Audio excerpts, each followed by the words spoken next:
فکر کنم هر کسی که واقعا حرفه‌ای در کار تاریخ تجربه داشته باشه به این نتیجه میرسه که تاریخ هیچ وقت سیاه‌وسفید نیست.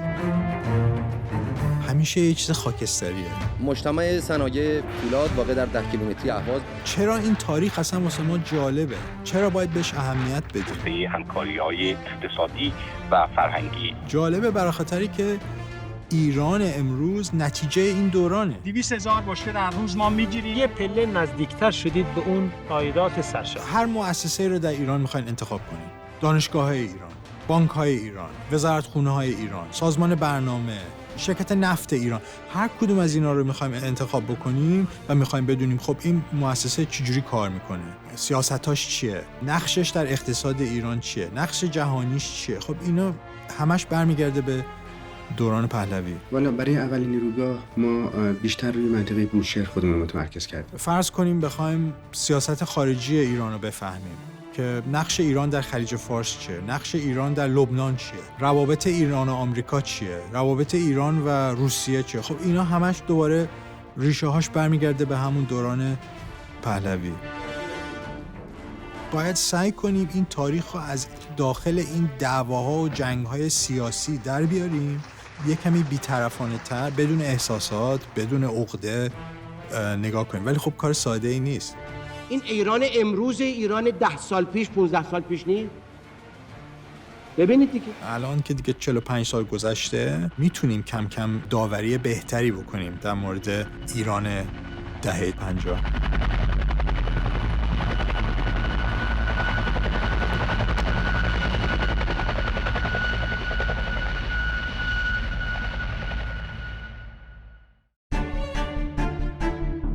Mr. Nixon's arrival at the airport outside Moscow was described as cool but correct.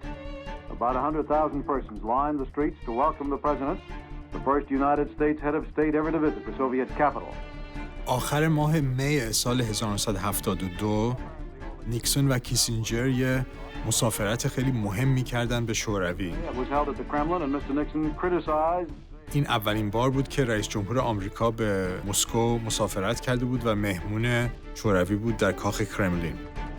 In the 3 years I have been in office, one of my principal aims has been to establish a better relationship between the United States and the Soviet Union. Our two countries have much in common. مثل خیلی از دوستای دیگه آمریکا، شاه ایران خیلی نگران بود که آمریکا و شوروی به چه توافقی رسیدن و این چه اثری خواهد داشت روی منافع کشورشون.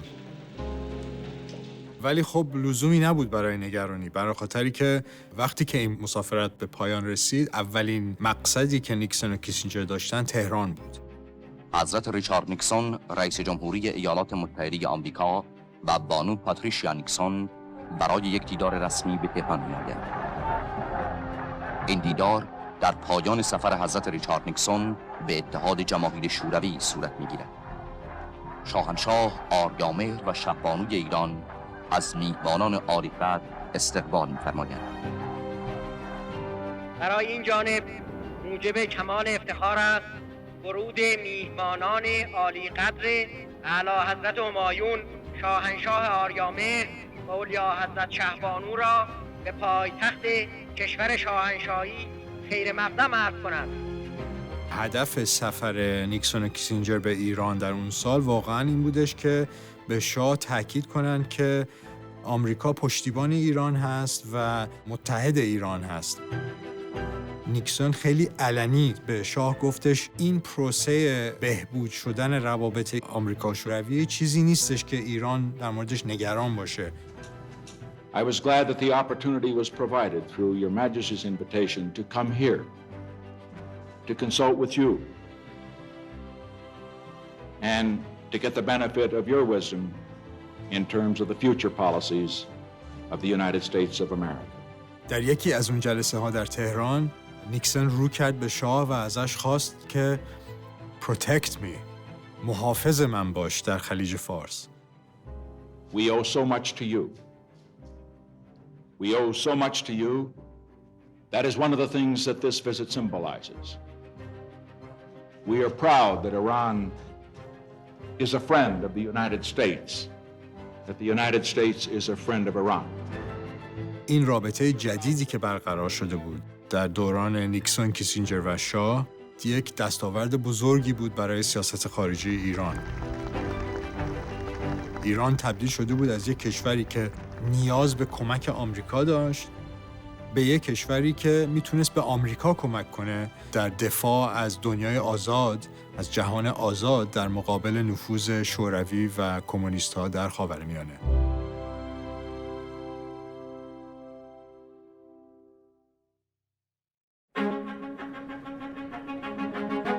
At the White House, residence of American presidents, the Shah and Secretary of State Rusk joined President Kennedy and Defense Secretary McNamara to discuss the collective security arrangements between the two nations.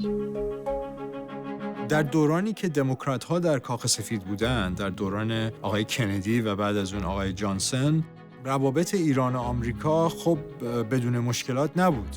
آقای کندی سر وضعیت داخلی ایران فشار آورده بود به شاه. آقای جانسون هم تا یه حدی محدودیت‌هایی گذاشته بود روی خرید سلاح از آمریکا. در حقیقت ایران فقط یک صحنه رقابت بود بین آمریکا و شوروی در جنگ سرد.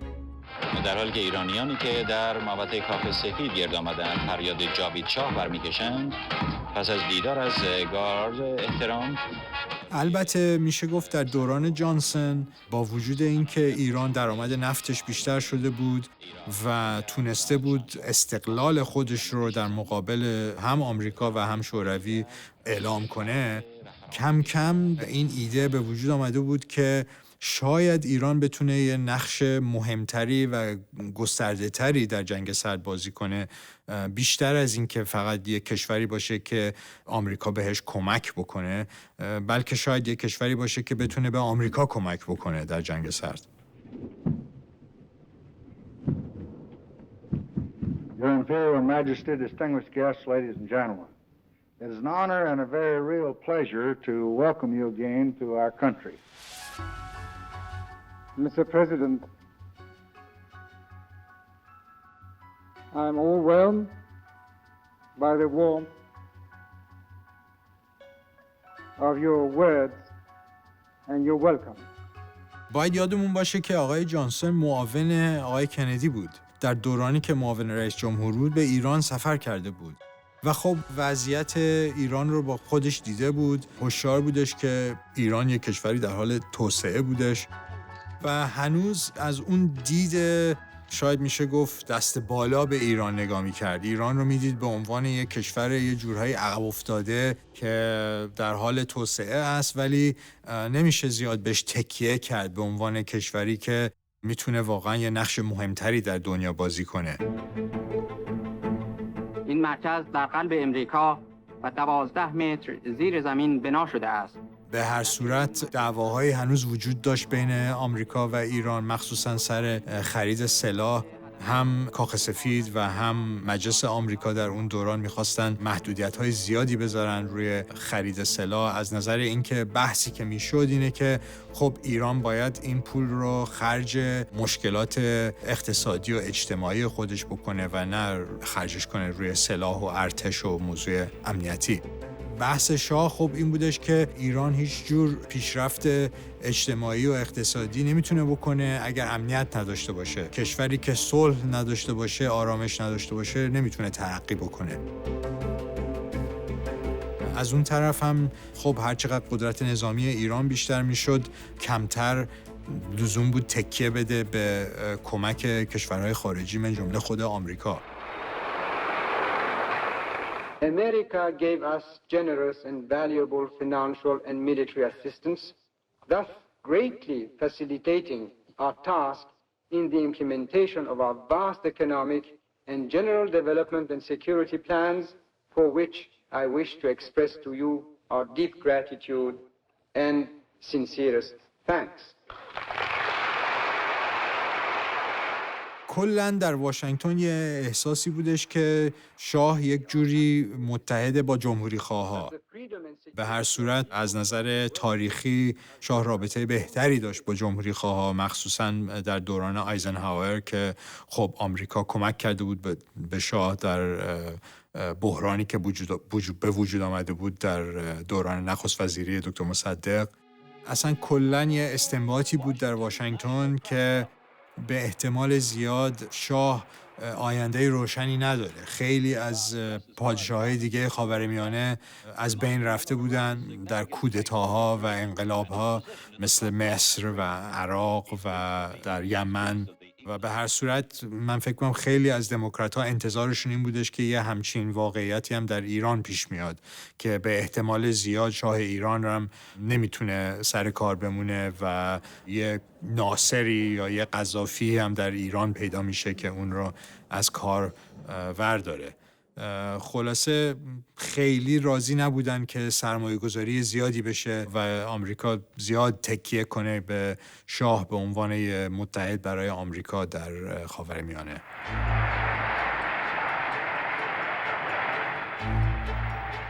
Tonight, I again proudly accept that nomination for President of the United States. نیکسون سالها بودش که از قدرت بیرون بود. وقتی که در سال 1967 اعلام کرد که میخواد دوباره کاندید ریاست جمهوری بشه، این یک خبر خیلی خوبی بود برای شاه ایران. یک کسی که در حقیقت شناخته شده بود به عنوان دوست شاه و متحد شاه، امکانش بود که شاید برگرده به کاخ سفید و حتی شایعاتی هستش که شاه کمک کرد به کمپین‌های سیاسی نیکسون، کمک‌های مالی کرد که نیکسون دوباره انتخاب بشه به کاخ سفید. Then it's time for new leadership for the United States of America.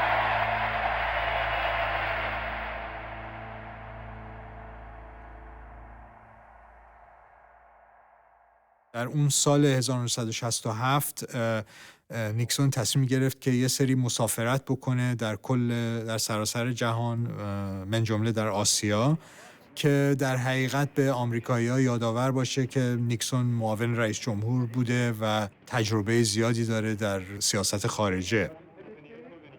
یکی از کشورهایی که نیکسون بهش مسافرت کرد ایران بود.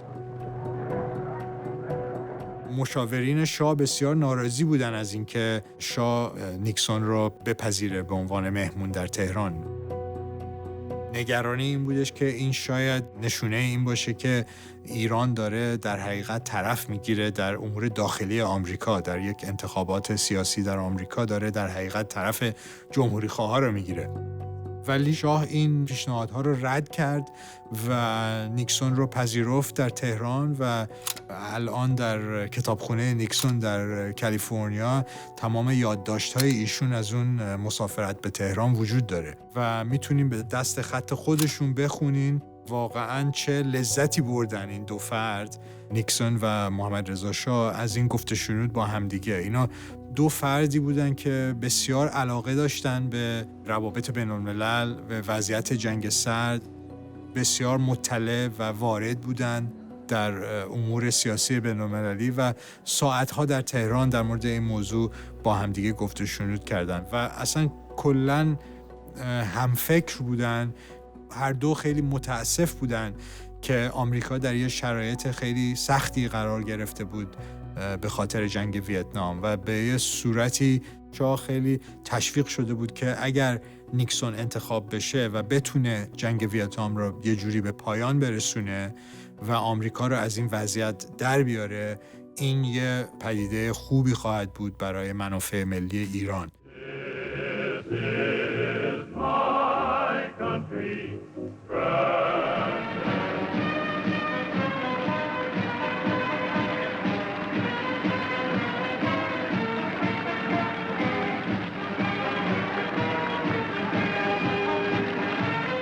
نیکسون در یک انتخابات خیلی پر سر و صدا در نوامبر 1968 پیروز شد. I, Richard Bilhouse Nixon, do solemnly swear that you will faithfully execute the office that I will faithfully execute the office. آخر به اون آرزوی ریاست جمهوری رسید. ولی شرط اصلی انتخاب نیکسون و قولی که به مردم آمریکا داده بود اینه که جنگ ویتنام رو با احترام به پایان میرسونه. در حقیقت شرف آمریکا رو حفظ میکنه و این جنگ رو به پایان میرسونه. و خب این در حقیقت تمرکز اصلی سیاست خارجی نیکسون این جریان ویتنام بودش. Senator Dirksen, Mr. Chief Justice. شعار نیکسون در اون انتخابات بود Peace with Honor in Vietnam. در حقیقت نمیخواست آمریکا این جنگ را ببازه، ولی دیگه هوشیار شده بود که آمریکا نمیتونه به اون صورت پیروز هم بشه در این جنگ و لازم بودش که یه جوری به توافق برسه با ویتنام شمالی و اون کشورهای کمونیستی که از ویتنام پشتیبانی میکردن. The time has come for some new initiatives. Repeating the old formulas and the tired rhetoric of the past is not enough. When Americans are risking their lives in war, it is the responsibility of their leaders to take some risks for peace. برای حل این مسئله ویتنام، نیکسون و کیسینجر به این نتیجه رسیده بودن که باید به یه جور توافقی برسن با شوروی و تا یه حدی با چین کمونیست که در حقیقت پشتیبان‌های ویتنام بودن در این جریان و هوشیار بودن که یک تفاوت خیلی بزرگی به وجود آمده بود بین شوروی و چین در یه درگیری که حتی تا لب مرز جنگ هم رسیده بود و خب فکر کردن که شاید بتونن از این رقابت یا دشمنی که به وجود آمده بود بین شوروی و چین استفاده کنن که فشار بیارن روی مسکو و پکن. نتیجتاً تصمیمی که گرفتن اینه که اول خیلی محرمانه یه روابط جدیدی رو برگزار کنن با چین کمونیست. نتیجهش این بودش که در سال 1972 نیکسون یک سفر بسیار تاریخی کرد به پکن و با جو انلای و مائو زedong ملاقات کرد. خب این اجازه داد به آمریکا که یه جوری شوروی رو در بازی بندازه و فشار روش بذاره که اگر شوروی حاضر نیست با آمریکا کنار بیاد، آمریکا میتونه خودش رو نزدیکتر بکنه به چین و از اون طرف به چینی ها هم بفهمونه که اگر چین همکاری نکنه با آمریکا سر موضوع مثلا ویتنام، آمریکا میتونه خودش رو نزدیکتر ببره به سمت شوروی در این رقابتی که این دو کشور با هم داشتن. یه بازی بود که کیسینجر اسمش رو گذاشته بود triangulation و این پروسه دتانت با شوروی و رپروشمان با چین واقعاً بنیاد سیاست خارجی آمریکا بود در این دوران برای در حقیقت به پایان رسوندن جنگ ویتنام. آمریکا در یه شرایطی قرار گرفته بود که برای خاطر جنگ ویتنام دیگه این توانایی رو نداشت که بتونه لشکر بکشه به هر نقطه دنیا. واسه خاطر این لازم بودش که آمریکا تکیه کنه به متحدین دیگه در تمام نقاط دنیا، مثلا اسرائیل و ایران در خاورمیانه یا برزیل در آمریکای لاتین یا اندونزی در خاور دور، کشورهایی که با کمک‌های نظامی آمریکا بتونن نیروهای ارتشی خودشون رو بسازن و مشکلات امنیتی مناطق خودشون رو حل کنن بدون مداخله آمریکا. و خب شاه هم دقیقاً بحثش همین بودش که بهترین راه حفظ امنیت خاورمیانه در مقابل نفوذ شوروی و اون گروه‌ها، چریک‌ها، کشورها، رهبرهایی که در حقیقت شوروی از آنها پشتیبان می‌کرد، بهترین راه مبارزه با این نیروها استقلال و قدرت ایران بوده. ولی خب تنها راهی که میتونست ایران یه همچین نقشی رو بازی کنه اینه که اگه بتونه اون سلاحی که لازم داره رو از آمریکا خریدار باشه و اگر از نظر سیاسی آمریکا قبول کنه که ایران یه همچین نقشی رو بازی کنه.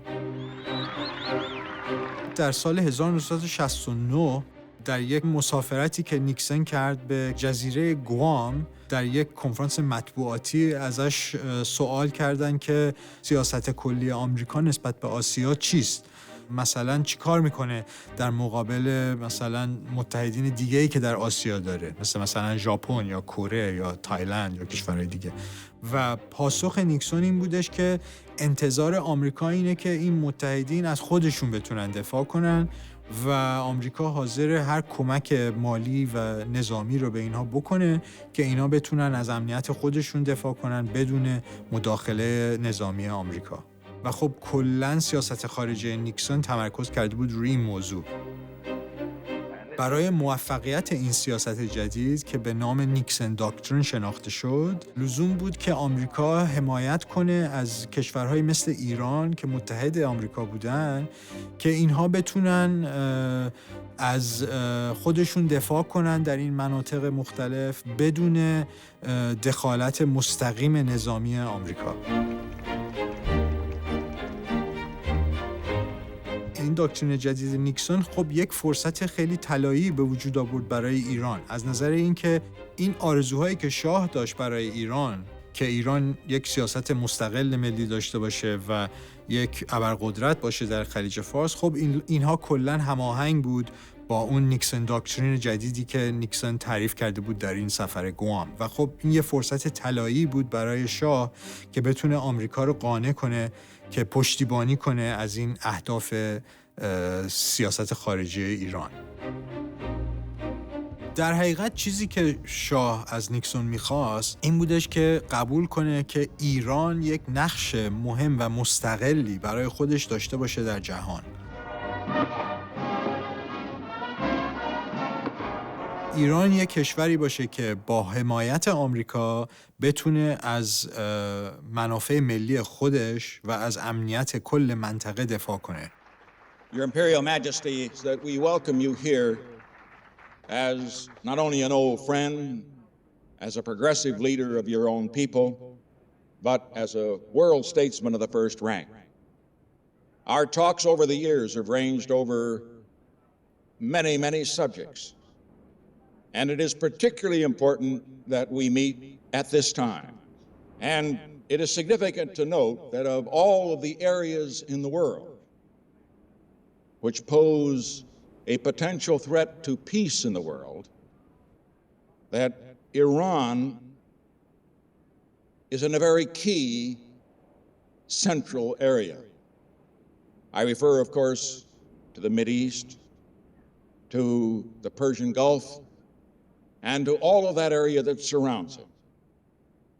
And what gives us a great deal of heart, those of us all over the world who are interested in peace, is that you have always stood for and stand for now a policy of contributing to the forces of peace and stability rather than to the forces of war and destruction.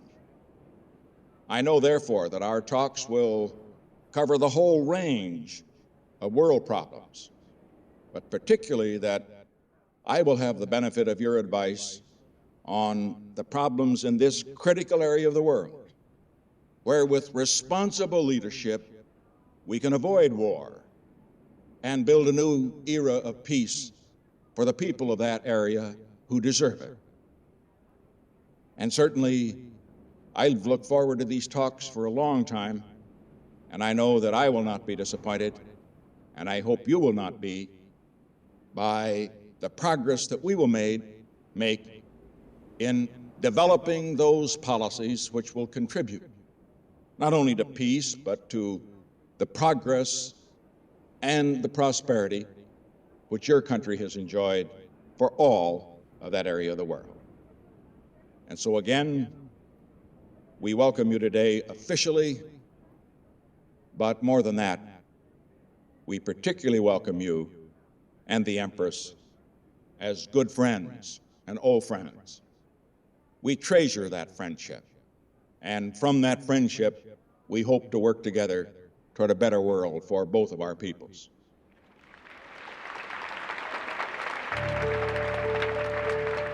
قبل از نیکسون سیاست کلی آمریکا در خلیج فارس این بودش که خب اولا روی انگلیس‌ها تکیه کنن به عنوان نگهبان صلح منطقه و خب حتی بعد از اعلام خروج انگلیس‌ها سیاست آمریکا بودش که در حقیقت یه تعادلی حفظ بشه بین قدرت ایران و عربستان سعودی. در حقیقت اگر یه همچین تعادلی حفظ بشه این جلوگیری میکنه از اینکه یا ایران یا عربستان سعودی بخوان در حقیقت زور بگن به کشورهای کوچکتر خلیج فارس، ولی به هیچ عنوان نمیخواستن که نه عربستان نه ایران در حقیقت ابرقدرت منطقه بشن. کلاً ریشه های این سیاست تعادل در لندن بود. این یک سیاستی بود که آمریکایی‌ها از انگلیس‌ها در حقیقت ارث برده بودن. واسه خاطر این خیلی مهم بود برای شاه که با به کار آمدن دولت نیکسون آمریکایی‌ها رو قانع کنن که نمیتونن تکیه کنن روی عربستان سعودی به عنوان یه متحد در خلیج فارس. حرفی که شاه داشت، بحثی که همیشه مطرح میشد در مذاکراتش با آمریکایی‌ها این بودش که خب عربستان یک کشوریه که با تجدد اصلا کاملا مخالفه و حاضر نیست اون اصلاحاتی بکنه که ایران داشت میکرد از نظر انقلاب سفید و در حقیقت در یک دنیای مدرن عربستان توانایی اینو نداره که یه همچین نقشی رو بازی کنه در مقابل اون نیروهای افراطی که در خاورمیانه بودن و بحثی که میکرد اینی که آمریکا فقط میتونه واقعا رو ایران حساب کنه برای این کار. بخش اعظم وسایل موتوری مورد نیاز مملکت را کارخانه‌های سازنده و منتاج کننده ایرانی به بازار می‌فرستند. ایران کشوری بود که در حال توسعه بودش، اقتصادش داشت رشد می‌کرد، یک جمعیت بزرگ داشت، یک ارتش توانایی داشت، یک رهبری داشت که واقعاً مایل بود یه همچین نقشی رو بازی کنه. این خب خیلی متفاوت بود با وضعیت عربستان در اون روزها که درگیر موضوع عرب و اسرائیل بود. ملک فیصل عربستان شخصیتی که شدیداً ضد اسرائیل و ضد کلیمی بودش. کشوری که در حقیقت با یک جمعیت کوچیک کاملاً نیازمند به کمک خارجی‌ها بود برای اداره کل صنایع کشور و دارای یک ارتش نسبتاً ضعیفی بود که واقعاً تنها مسئولیتش امنیت داخلی عربستان بود. خلاصه موقعیت این دو کشور کاملاً متفاوت بود و وقتی که شاه این پیشنهادها رو به آمریکایی‌ها میکنه که آمریکا باید حامی یک ایران قدرتمند و مستقل باشه به عنوان متحد اصلی آمریکا در خاورمیانه و در خلیج فارس، کلاً دولت آمریکا هنوز یه سری شک و تردید داره در مورد این پیشنهاد. خیلی از اون مسئولین آمریکایی که در وزارت خارجه بودن، وزارت دفاع، سازمان سیا، کاخ سفید، اینا خیلی از همونهایی بودن که در دوران کندی و جانسن کار کرده بودن روی موضوع ایران و همون دید سابق رو داشتن نسبت به ایران و خب یه مدتی طول میکشه تا اینکه نیکسون و کیسینجر میتونن در حقیقت اون طرز فکر جدیدی که دارن نسبت به ایران و اون عقاید جدیدی که دارن در مورد سیاست آمریکا نسبت به ایران بتونن این عقاید رو پیاده کنن در حقیقت در نظام‌های داخلی آمریکا. واقعا اولین باری که معلوم شده بود اصلا دینامیک روابط ایران و آمریکا عوض شده که دیگه ایران در حقیقت وابسته آمریکا نیست به اون صورتی که بود شاید در دوران آیزنهاور یا کندی یا حتی جانسن. اولین بار در سال 1969 بود سر اون درگیری که پیش آمد بین ایران و عراق در اروندرود. لحظه آغاز یک حرکت در پناه قدرت ارتش شاهنشاهی ایران.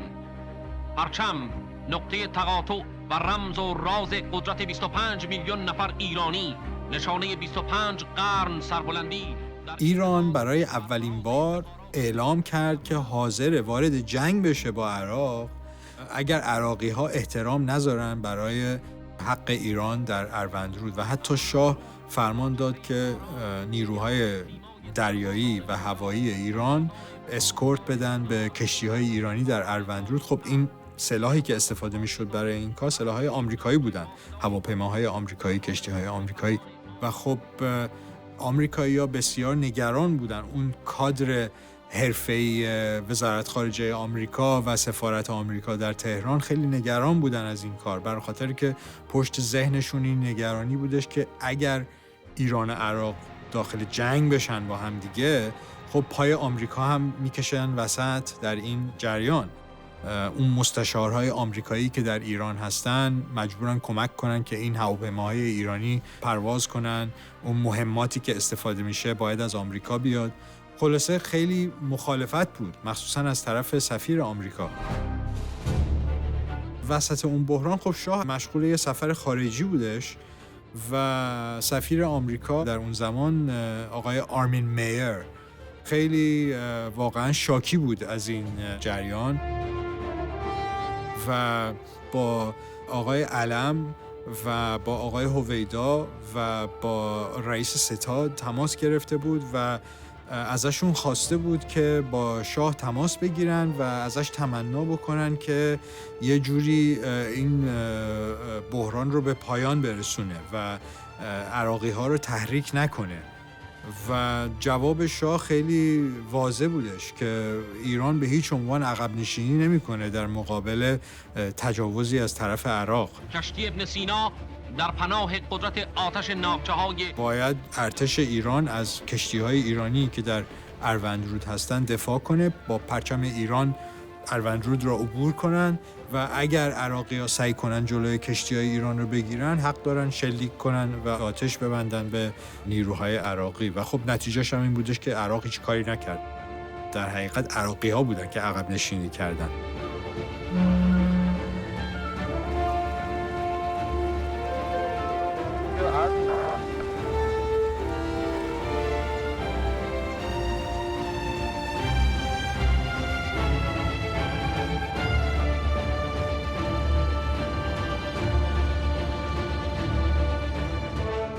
این واقعا اولین باری بود که ثابت شد که دیگه آمریکا نمیتونه به اون صورت تعیین کنه برای ایران که مخصوصا در صحنه خاورمیانه یا خلیج فارس چی کار میکنه یا نمیکنه یا چجوری روابط خودش رو با کشورهای همسایه اجرا کنه. اصلا کلا اون دینامیک روابط ایران و آمریکا معلوم بود برای همه که عوض شده.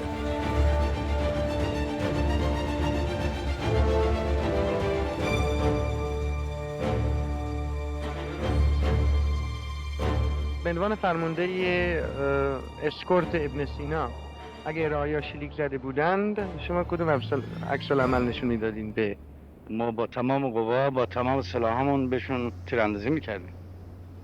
دلیل تیراندازی نکردن ارائه‌ها رو میتونین بگین؟ به نظر شما چیست؟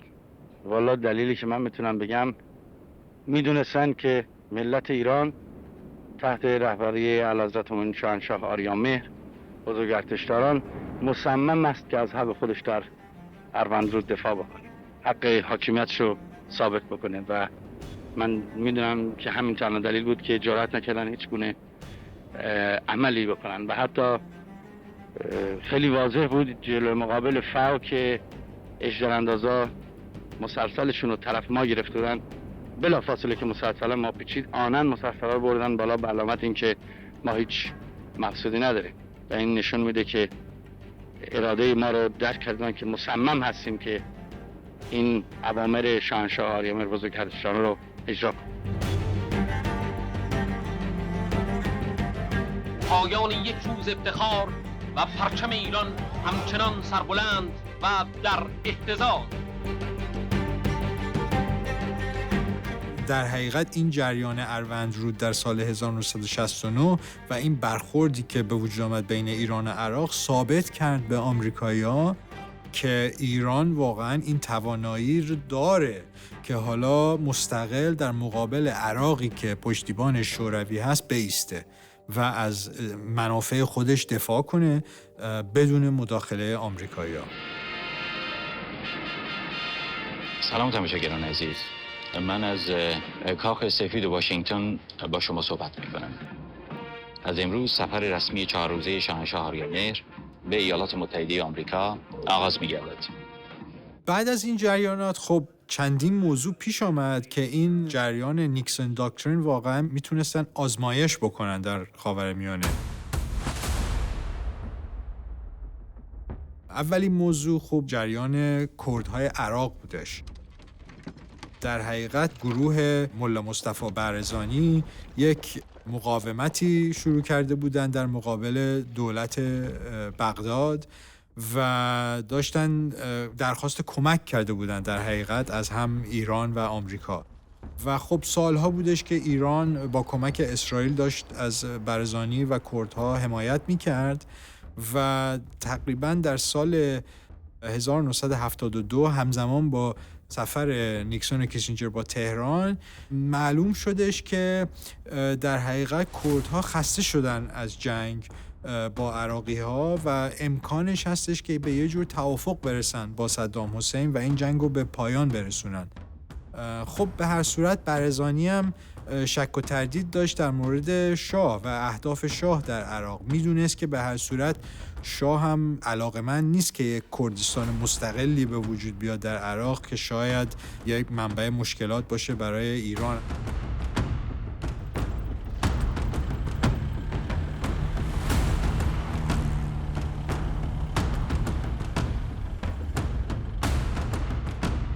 شاه به این نتیجه رسید که خب تنها راهی که میتونه برزانی رو قانع کنه که این جنگ رو ادامه بده اینه که اگه آمریکایی‌ها هم بیان از برزانی و کردها حمایت کنند. در هر صورت اگر برزانی به شاه اطمینان نمی‌کرد خب حتما به آمریکایی‌ها اطمینان می‌کرد. و خب وقتی که نیکسون و کیسینجر به تهران آمدن این موضوع مطرح شد. شاه از نیکسون و کیسینجر خواست که آمریکا وارد صحنه کردستان عراق بشن و شروع کنن به کمک به برزانی و کردهای عراقی. و با وجود این که در حقیقت تمام کادر دیپلماتیک آمریکا در وزارت خارجه، در CIA، در وزارت دفاع همه مخالف بودن با این کار. بحث همشون بودش که آمریکا به هیچ عنوان نباید وارد یه همچین درگیری بشه. این شباهتی داره به همون وضعیتی که در ویتنام پیش آمده بود، یه جنگ داخلی در ویتنام که آمریکا مداخله کرده بود.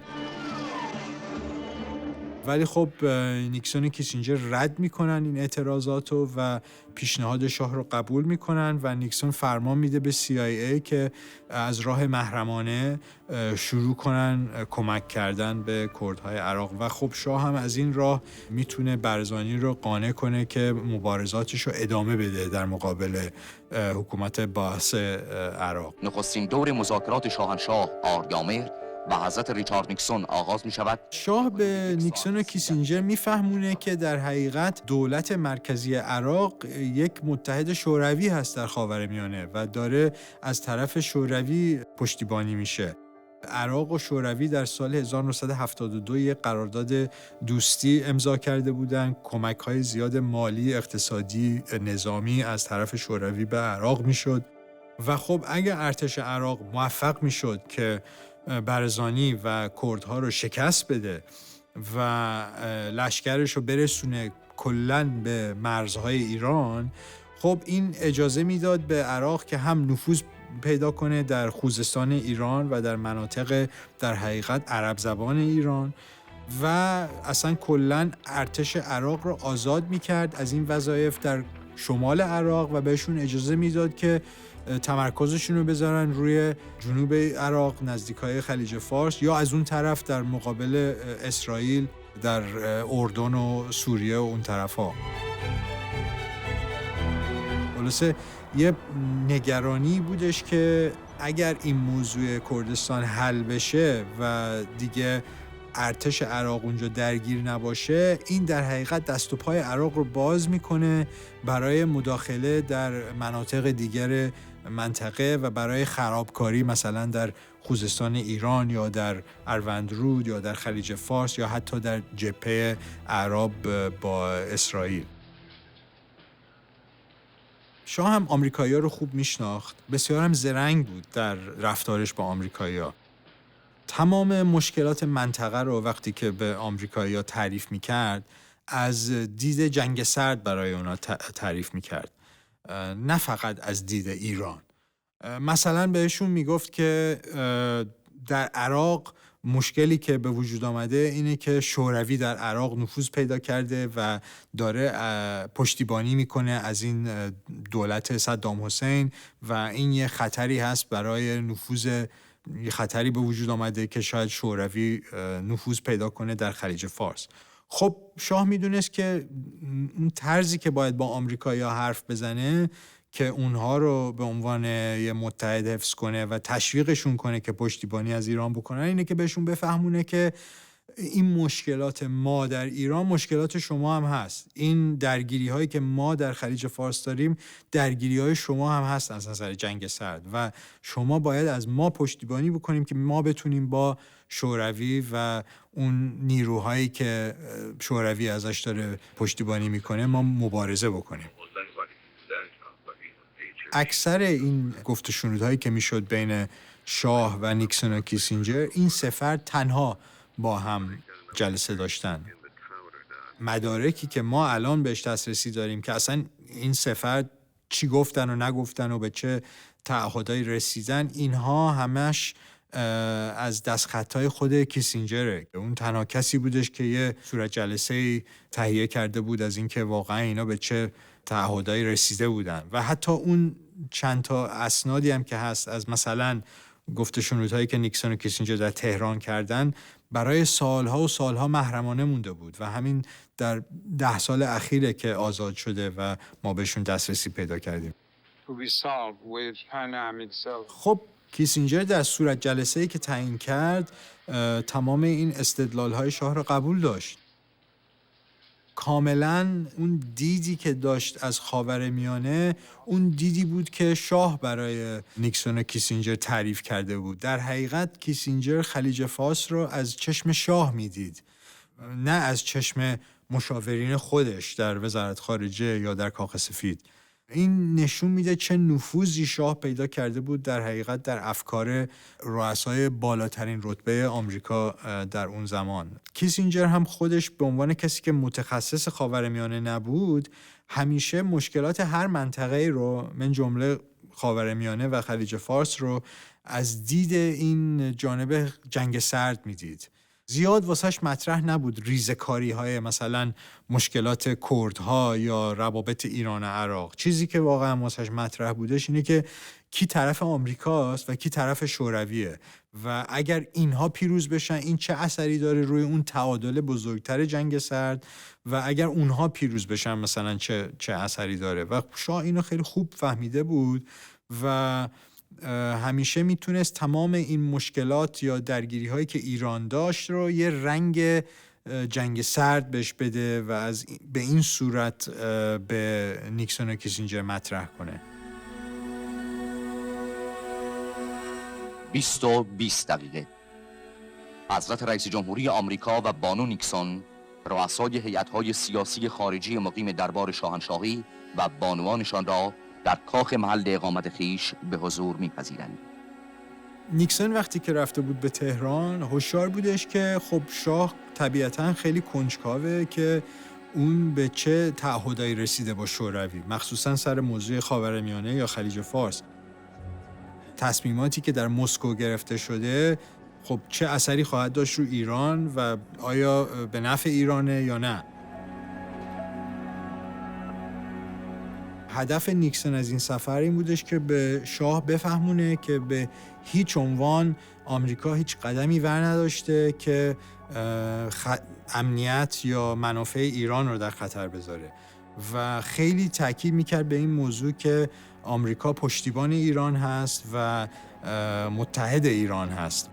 واسه خاطر همین هم بود که در تهران نیکسون خیلی علنی به شاه گفتش این پروسه بهبود شدن روابط آمریکا و شوروی چیزی نیستش که ایران در موردش نگران باشه. در حقیقت به خرج ایران تموم نمیشه. Mr. President, depending upon at least 25 centuries of national heritage and sovereignty, we today have started a new period of renewing our past glories based on the eternal values of our culture and civilization, and hope that the pages of our future history will also be thumbed through with the same national pride based on honor, righteousness, peace, and justice. We have based our independent national policy on international understanding in the path of national reconstruction and the strengthening of world peace, coexistence, and above all, cooperation. It is to be noted that we shall not tolerate any inequality from any quarter, in our relations with other countries. Certainly under no circumstances will we allow any violation of our land or our rights. Your visit to Iran, Mr. President and Mrs. Nixon, certainly represents a further steps in expansion and strengthening of our long-standing friendship and cooperation. And we are sure that this visit will also be fruitful from the point of view of international peace and understanding. Mr. President, allow me to raise my glass to your personal health and happiness and that of Mrs. Nixon, and to wish increasing progress and welfare for the noble American people and the further strengthening of the friendship between our two countries.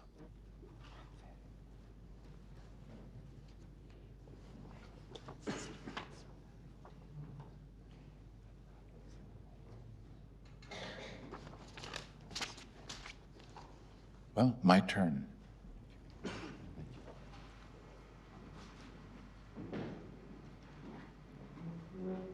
Your Imperial Majesty and all of your distinguished guests, let me first thank you on behalf of Mrs. Nixon and all the members of our party for the very generous remarks that you have made and for the magnificent hospitality which you have extended to us on this occasion. And in speaking of that hospitality, may we particularly thank you for the welcome that we received as we came into the capital city of your country today. It will leave a memory in our hearts that will last for all of our lives, and we are most grateful for the welcome we received from the people of Iran on this historic occasion. Since ancient times, this country has been one that has been known for its splendid hospitality. And we, of course, tonight have had a good chance to see why that reputation has become worldwide. It is always a very great privilege to visit here. But I feel especially privileged to be here in this period in which you are celebrating what you have referred to, the 2,500th year of your country's history. I think of the fact that the United States of America in just 4 years will be celebrating its 200th anniversary. And then I compare that 200 years with 25 centuries of history.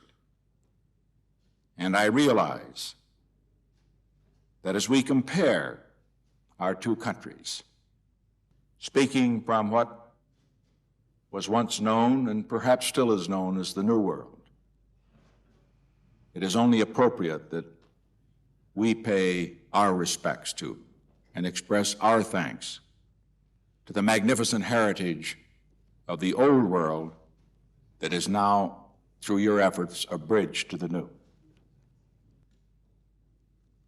This is the first stop that we have made since the trip that we have taken to the Soviet Union. And I think it is only appropriate on this occasion for me to speak of that trip, the visit we had there, what it means to the world, and what it means to all nations in the world. Before doing so, I wish to say that I have had the opportunity during the period that I have served in office, the opportunity of visiting over 70 nations. I have met the heads of state and the heads of government of most of those nations. And I think that all of this company should know that in evaluating those that I have met, heads of state and heads of government, His Imperial Majesty is one who has an understanding of the area in which he lives and of the international problems. His advice and counsel has been invaluable through the years. And it was for that reason that after my visit to the Soviet Union, I was glad that the opportunity was provided through Your Majesty's invitation to come here to consult with you and to get the benefit of your wisdom in terms of the future policies of the United States of America. We owe so much to you. We owe so much to you. That is one of the things that this visit symbolizes. We are proud that Iran is a friend of the United States, that the United States is a friend of Iran. We are proud of the fact that we have some bonds between us, bonds that have been formalized by treaty. But I would point out to those audience that bonds that are formalized by treaty can be one thing. What is more important are those bonds that are further underscored by a personal relationship, a personal respect, a personal esteem between the leaders of the countries involved.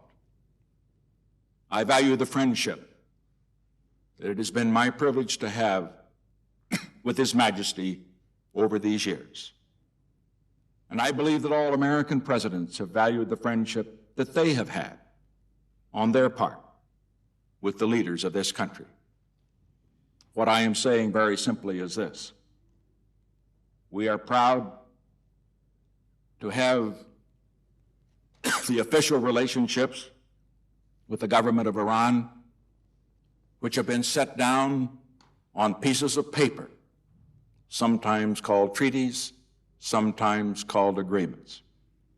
But what is more important is that we are proud of the fact that the relationship goes beyond simply the piece of paper, that it goes to the personal relationship which we see exemplified in this magnificent dinner tonight, and which we trust will always be the hallmark of the relations between our two countries.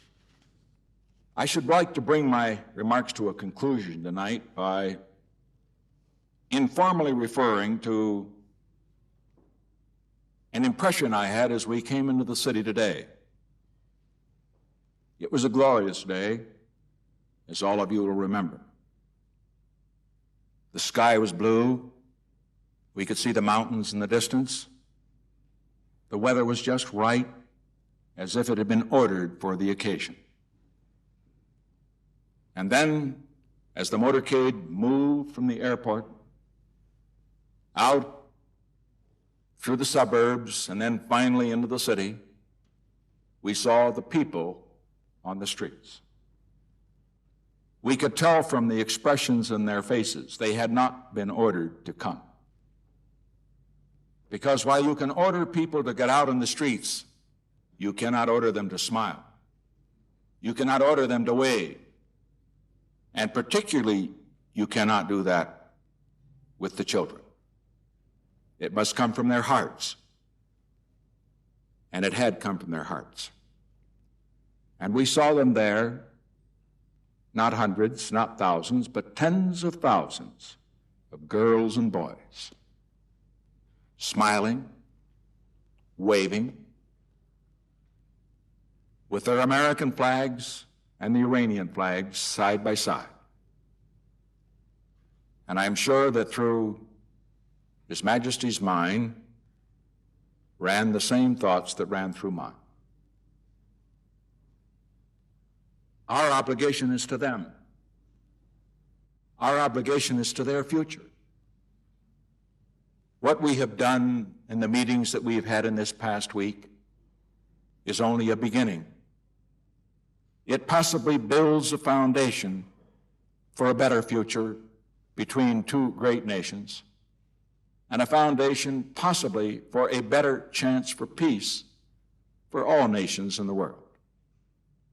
Our meetings here help to build that foundation, the foundation of good relations that already exist between our two great countries, but a foundation for more progress in the future, progress which will benefit not just our generation, but that generation, one that will make us, as the leaders of our countries, proud of that leadership, proud of our people, proud of our heritage. Yours, 2,500 years old. Ours, so much younger. But proud as we are of that heritage and proud as we are of that country, recognizing that our responsibility is to keep what is best in the past, but also to build for the future. As I look at Your Majesty's record, what you have done for this country in terms of the progressive actions in everything from land reform to education, so many other areas, I realize that your thoughts are, of course, about the proud past of this great nation and this great people. But overriding that are your hopes for the future, those future of those children we saw on the streets of Tehran today. And so tonight, I would simply conclude my remarks by saying that there will be many in the days ahead who will try to evaluate the so-called summits, the one in Peking, in which the most populous nation of the world and the most prosperous nation of the world met for the first time in 20 years. The one in Moscow, where the two most powerful nations in the world met and made some very important agreements which could contribute not only to better relations between those two, but to peace for all the world. As the experts evaluate those summits, let them keep the one thought in mind that I think is so close to the heart of His Majesty and so close to my heart. We as leaders of our country do our best. We sometimes make our mistakes. But our thoughts, our hopes, our dreams are for our children, not just our family's children, but for the children of our countries, the children of all the world, that they may have the opportunity to grow up in a more peaceful world, a more prosperous world, a more friendly world. And if in the brief span of time that each of us spends in the office he holds, we could have contributed to that goal, all of the effort, all of the time, everything that we have done would have been worth it. And it is in that spirit that I would like to propose tonight that our glasses be raised, of course, to the continued friendship of the two great peoples, the Iranian people and the American people, whose friendship goes back so far, as His Majesty has pointed out. And also to the leadership which His Majesty has provided for his country.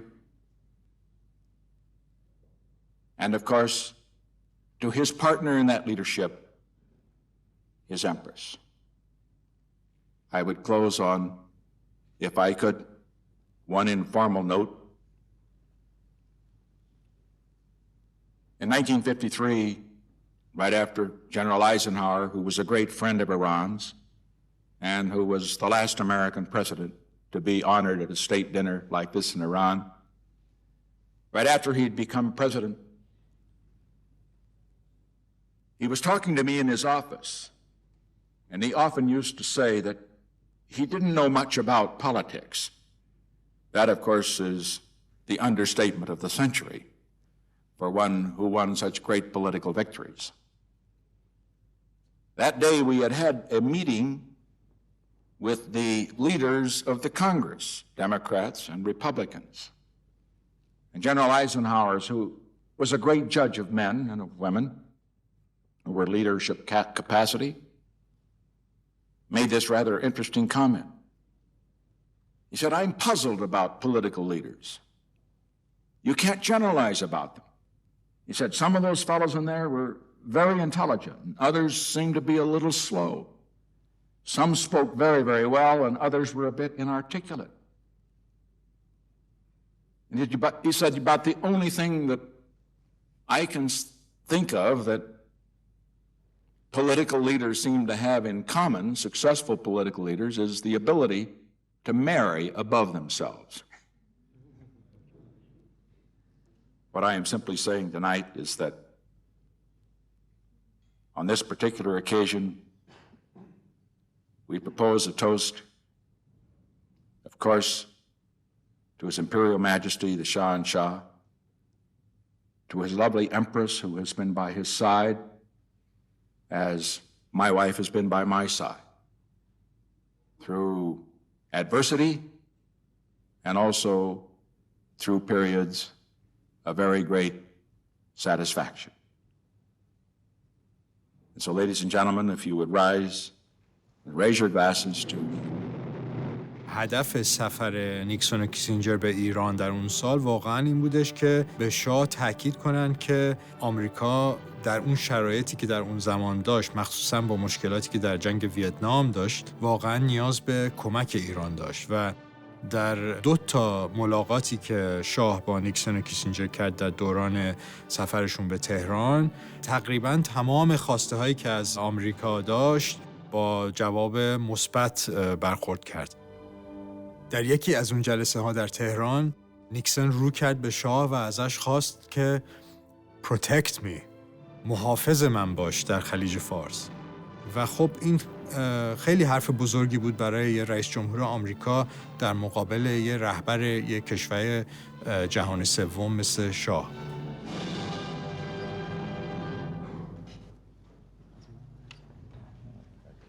انتقادی که همیشه مخالفین از شاه می‌گرفتن اینه که رابطش با نیکسون مثل یه رابطه ارباب با نوکر هستش و شاه فقط در حقیقت دستورهای آمریکا رو داره اجرا میکنه در خاورمیانه. واقعیت تاریخی یه چیز کاملا متفاوتیه. ما وقتی که به منبع‌های واقعی تاریخی نگاه میکنیم، وقتی که به اسناد خود آمریکایی‌ها نگاه می‌کنیم که پشت صحنه در درون دولتشون چجوری در مورد شاه حرف می‌زدن و چه تصمیماتی می‌گرفتن، قشنگ معلومه که شاه مخصوصاً در دهه 70 تبدیل شده بود به یه متحد آمریکا و در خیلی جاها رئیس جمهور آمریکا رو قانع می‌کرد که تصمیماتی بگیره که حتی مشاورین خودش باش مخالف بودن، ولی خب به نفع ایران بود از نظر منافع ملی کشور و امنیت ملی ایران در خاورمیانه.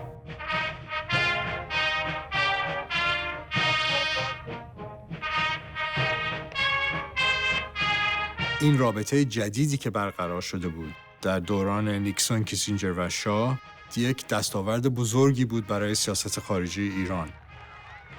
ایران تبدیل شده بود از یک کشوری که نیاز به کمک آمریکا داشت به یک کشوری که میتونست به آمریکا کمک کنه در دفاع از دنیای آزاد در مقابل نفوذ شوروی و کمونیست‌ها در خاورمیانه. مهمترین نتیجه این سفر نیکسون و کیسینجر به تهران این بودش که موافقت کردند که ایران تقریباً هر سلاحی که می‌خواهد بتونه از آمریکا بخره جز سلاح هسته‌ای. شاه ایران دسترسی پیدا کرد به در حقیقت مدرن‌ترین سلاحی که در آمریکا تولید می‌شد، حتی در بعضی موقعات هواپیماها یا بمب‌ها یا سلاح دیگری که حتی خود ارتش آمریکا هنوز بهش دسترسی نداشت. و خب این یک در حقیقت پدیده بسیار مهمی و جدیدی بود در رابطه ایران و آمریکا. هیچ رئیس جمهور سابقی حاضر نبود که همچین اختیاراتی به ایران بده از نظر دسترسی به توانایی‌های نظامی که آمریکا داشت.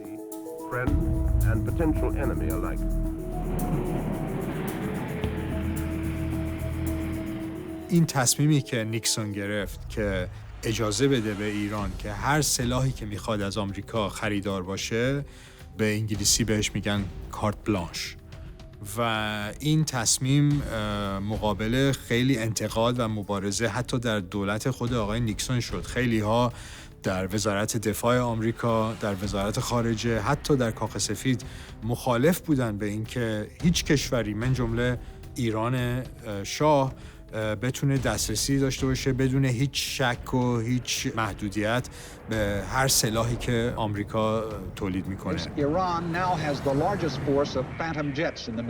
این در حقیقت دوران اوج روابط ایران و آمریکا بود و دوره‌ای بودش که ایران دسترسی پیدا کرد به مدرن‌ترین سلاح آمریکایی. The close military cooperation between Iran and America. Until recently, these F-5 fighters were the mainstay of Iran's air force. من جمله نیرو هوایی ایران این تصمیم رو گرفت که هواپیمای F-14 رو بخره، یه هواپیمایی که طراحی شده بود برای نیروی دریایی آمریکا و حتی هنوز نیروی دریایی آمریکا اون هواپیما رو دریافت نکرده بودن. از اون طرف هوانیروز ایران تعداد بسیار زیادی هلیکوپترهای جدید آمریکایی دریافت کردند که ایران رو صاحب یکی از بزرگترین ناوگان‌های هلیکوپتر دنیا کرد. از اون طرف نیروی دریایی ایران برنامه‌هایی داشت برای ساختن یه نیروی دریایی که بتونه تمام اقیانوس هند رو زیر نظر بگیره، از یک پایگاه بزرگ جدیدی که در چابهار ساخته میشد برای یه تعداد کشتی‌های اسپرونس کلاس آمریکایی که در اون زمان در حقیقت تواناترین ناوهایی بودن که در دنیا وجود داشتن. و خب با یه همچین نیروی ایران تبدیل میشد کم کم به یکی از 4 یا 5 بزرگترین نیروهای نظامی دنیا. و خب این نتیجه اون توافقی بود که نیکسون و کیسینجر و شاه رسیدن در تهران در 1972 و خب این به نفع آمریکا هم بود. میلیاردها دلار پول از ایران میرفت به آمریکا برای این خریدارهای نظامی. اتفاقا در اون دهه 70 ایران تبدیل شده بود به بزرگترین مشتری سلاح آمریکا در کل دنیا و این قراردادها خب قراردادهای 1-2 ساله نبودن، اینا قراردادهای مثلا 20 یا 30 ساله بودن. خیلی وقت طول میکشید تا این سلاح ساخته بشن، برسن به ایران، بعدن مامورین ایرانی، متخصصین ایرانی باید خب یه سری دوره میدیدن که چجوری از این سیستم‌های بسیار مجلل نگهداری و استفاده بکنن. مستشارهای بسیار زیاد آمریکایی خب در ایران حضور داشتن برای این کار، هم از طرف وزارت دفاع آمریکا و هم از طرف تعداد زیادی از کمپانی‌های خصوصی آمریکا. kind of terminal we would. What you mean by the small economy size? What would be? Oh, that's one. اون نزدیکی که نیکسون و کیسینجر با شاه داشتن و اون کمکی که به ایران میکردن و اون سیاستی که نیکسون و کیسینجر داشتن که قبول میکردن اون تصویری که شاه از ایران میخواست به اونا نشون بده به عنوان یک کشور ابرقدرت در حقیقت در خلیج فارس، این یه چیزی بودش که خیلی نارضایت به وجود آورده بود در کشورهای دیگه منطقه خاورمیانه.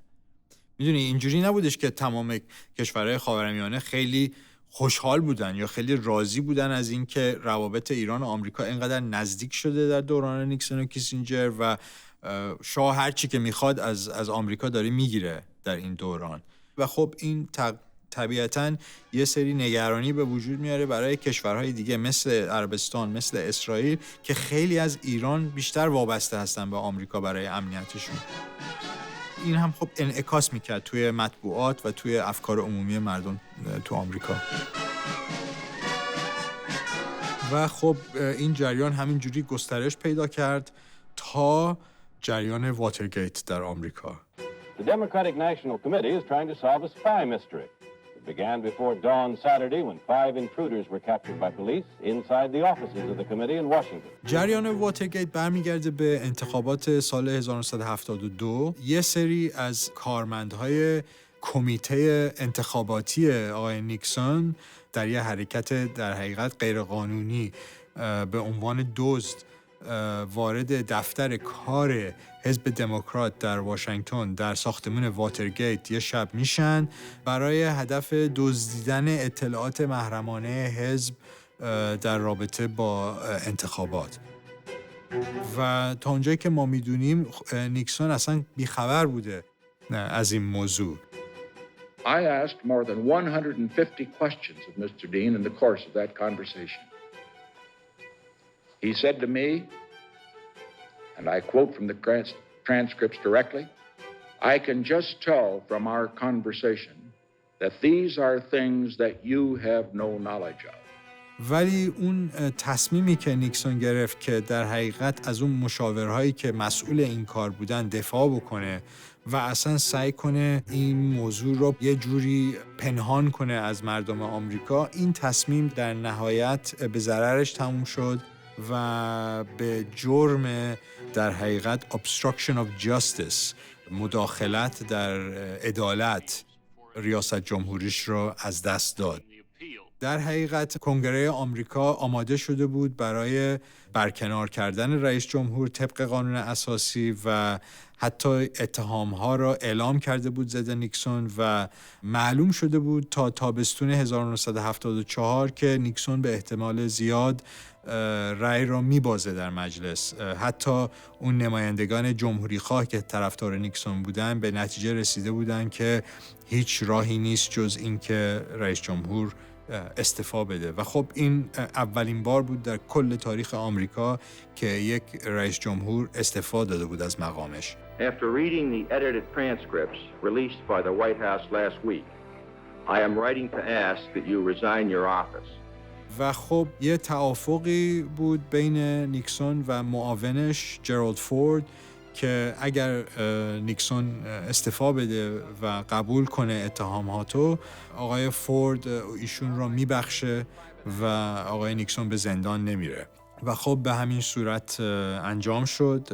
در آگوست سال 1974 نیکسون استعفا داد. I have never been a quitter. To leave office before my term is completed is abhorrent to every instinct in my body. But as president, I must put the interests of America first. Therefore, I shall resign the presidency effective at noon tomorrow. این پدیده واترگیت یه زلزله سیاسی بود، نه فقط برای آمریکا بلکه برای کل دنیا. هیچ کسی واقعاً این انتظار رو نداشت که یک موضوع خیلی در حقیقت درجه 2-3 سیاسی در آمریکا که نتیجهش کناره‌گیری رئیس جمهور آمریکا باشه، مخصوصاً اگر در نظر بگیریم که نیکسون در سال 1972 مجدداً انتخاب شده بود به عنوان رئیس جمهور آمریکا با یه اکثریت بسیار زیادی، در حقیقت بزرگترین اکثریتی که هیچ رئیس جمهوری در تاریخ آمریکا به دست آورده بود تا اون زمان. خلاصه کلاً ضعیف شدن نیکسون و بعداً استعفای نیکسون یه اثر بسیار زیادی و عمیقی گذاشت روی رابطه ایران و آمریکا.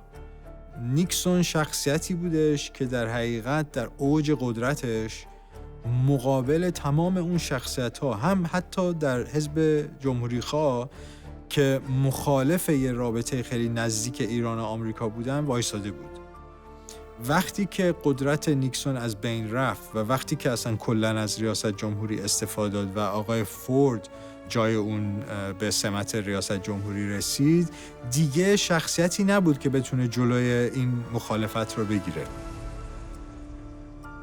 برای شاه ایران این یک واقعاً شوک بودش که یک حامی ایران و یک شخصیتی که برای بیشتر از 20 سال شاید یک متحد و دوست شاه و ایران بوده، به این صورت از صحنه سیاسی آمریکا حذف بشه. به هر صورت شاه مثل خیلی دیگران یه استنباطی داشت که واترگیت نتیجه یه توطئه بوده ضد نیکسون و یک نیروهایی پشت پرده دارن عمل میکنن ضد منافع ایران در صحنه سیاسی آمریکا.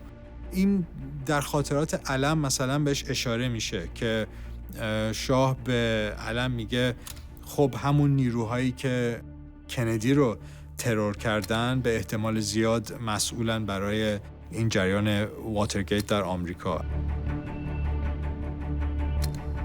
خب ما میتونیم بپرسیم که اگر واترگیت نشده بود، اگر نیکسون استعفا نداده بود، روابط ایران و آمریکا چی میشد و اصلا کلاً چه اثری داشت روی مسیر سیاسی خود ایران؟ آیا واقعاً ایران اصلا میرسید به انقلاب و به سرنگونی سلسله پهلوی یا نه؟ من حدسم اینه که اگر نیکسون مونده بود سر جاش و اگر آمریکا پشتیبان شاه مونده بودش، حداقل عکس‌العملی که شاه نشون داد به اون شورش‌های سال 56 و 57 خیلی فرق می‌کرد. حدس من اینه که اون شک و تردیدی که شاه داشت از پشتیبانی آمریکا در اون شرایط بحرانی ایران شاید فرق می‌کرد اگر نیکسون هنوز سر کار بود. به احتمال زیاد نیکسون پشتیبانی کامل میکرد از شاه در اون شرایط، یا حتی شاید تشویق میکرد شاه رو که اون شورش ها رو به زور سرکوب کنه و به پایان برسونه، به همون صورتی که شاه کرده بود در جریان 15 خرداد خیلی وقت پیش.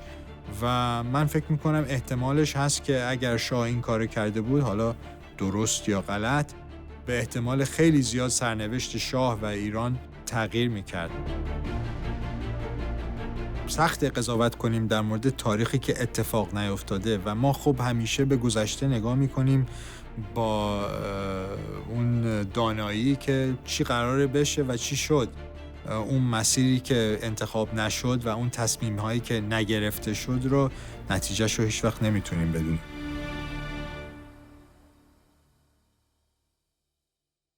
The Shah is generally accepted as having been a very repressive and oppressive ruler. His Savak tortured and killed. He lived in considerable splendor and opulence while there was terrible poverty in his country. In your book, Leaders, you write that he was not ruthless enough in quashing those who threatened his nation's stability. Do you think he should have been more ruthless? Yes, I do, particularly in view of the fact that his opponents were not those who were basically more liberal, but because basically they were reactionary. They were the true reactionaries. Let's look at the Shah for just a moment and look at him very fairly. He actually was a progressive in a number of ways. He instituted a land reform program. He instituted a literacy program. He sent thousands of students from Iran to the United States, and particularly the United States, to study, and in other countries as well. He liberated women.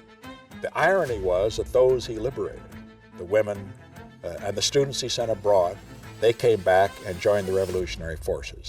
The Shah was trying to move Iran into the 20th century. His opponents, Khomeini et al., wanted to move Iran back into the Dark Ages, and that's what they've done. Now, there was some repression, true. Now there is total repression.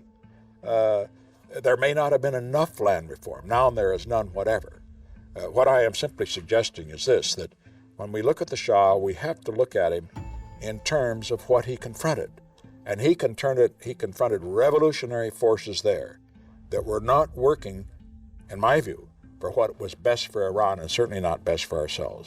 And most important from the United States standpoint, instead of having a friend in Iran, we now have one that is not only not a friend, but one that considers us to be the great Satan. من حدس میزنم که واترگیت 100% سرنوشت ما ایرانی‌ها و سرنوشت شاه رو عوض کرد. ولی خب تاریخی که نشده و نگذشته رو سخت قضاوت کرد. The majority of the committee members recommended that Palestine be partitioned into an Arab state and a Jewish state. He always criticized Western democratic countries. همه در تهران میدونستن که ساختمون سفارت اسرائیل و آقای ازری نماینده اسرائیل. کلیمی ایرانی وجود داشت قبل از اینکه حتی مسلمون ایرانی وجود داشته باشه.